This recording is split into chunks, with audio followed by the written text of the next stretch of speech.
თავისთავად ძალიან მნიშვნელოვანია ის, რომ საგარეო დაფინანსება სწორი მიმართულებით იყოს წარმართული და ეს დაფინანსება არ ემსახურებოდეს ქვეყნის საწინააღმდეგო გარკვეულ პროცესებს, სახელმწიფო ინტერესების საწინააღმდეგო პროცესებს.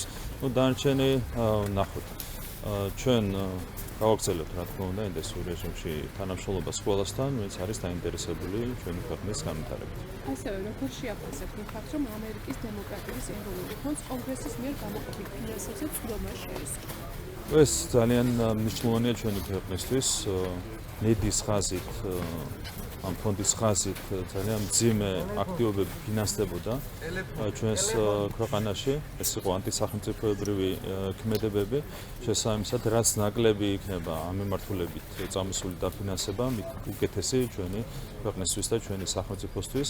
არ შეიძლება ქვეყნის გარედან ფინანსდებოდეს მაგალითად რევოლუციური ქმედებები, პროპაგანდა, გარკვეული მიმართულებით და ეს შემდეგ. ამ ყველაფერს ემსახურებოდა ნედის დაფინანსება და ძალიან მნიშვნელოვანია, რომ ეს დაფინანსება შეიზღუდება.